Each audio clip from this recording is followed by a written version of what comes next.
Well, it's crunch time within the college football season. There are only a handful of people in the world that can begin to sort this thing out. Thankfully, I'm one of them.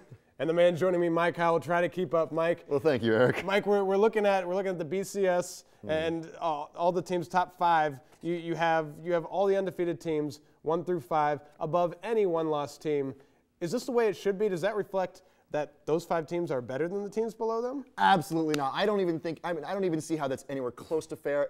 You got to ask yourself the question: is Utah better than Alabama? Ranked one space apart. Alabama has one loss. You can ask I answer that question no. You can ask it. I answer that question no. I don't think Alabama is even close to under where Utah is. Utah is a great team. You got to go with the 8-0 record. But I just don't see that happening to where you can say one team is better than another based on one extra win. I would say 2 years ago you'd probably say the same thing. Alabama's better than Utah, right? Yeah, absolutely. I think they played in the Sugar Bowl, and Utah proved that completely wrong. Utah blew out Alabama. Sure, no Andre Smith, but he was the left tackle. You got to give these teams a little credit. They are perfect, which you have to reward. I feel like perfection is something that is very hard to achieve. One loss, it may be by very good teams, but it's not the best option. You got to go with perfection, but I think when it comes down to actually choosing the BCS games, you really need to reevaluate because you want the best teams in those games regardless of record. Now, moving on to one of these teams is going to be is an undefeated team. The other one does have one loss.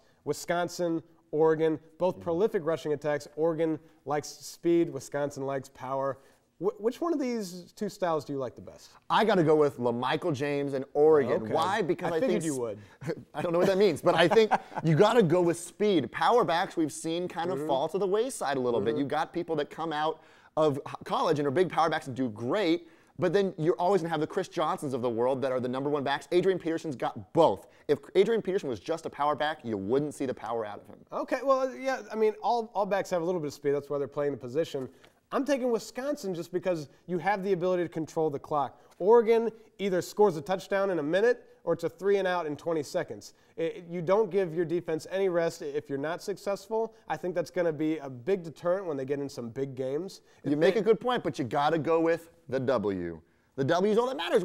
Oregon wins big. They don't just win by a little bit. I don't think they would have beaten all the teams that Wisconsin's had to play, but I agree. Now, looking at the BCS picture again, we're looking at these teams at the top and then some other notable teams at the bottom, Alabama, Oklahoma. Which one of those teams has the most room to move up and maybe get into the national championship if Auburn or Oregon stumble? I got to go with Oklahoma. Oklahoma has a good shot to come out of this, and the fact that the Big 12 has a championship game is the reason I say that. Because if they can have a chance to win the Big 12 championship game and come out of this over Missouri, over Nebraska, then I think they make a big push up into getting into a BCS game. Okay, I agree with you. Oklahoma probably is the reasonable pick. When you look at the numbers, Arizona has the most room to move. They're number 15, and they play Oregon, and they play some ranked teams coming up. They play Stanford. Yeah, they play Stanford this week. And to move up, they have the most room to do it. Oklahoma is probably the more reasonable choice, though. They're better than everyone else in their conference, so it is them.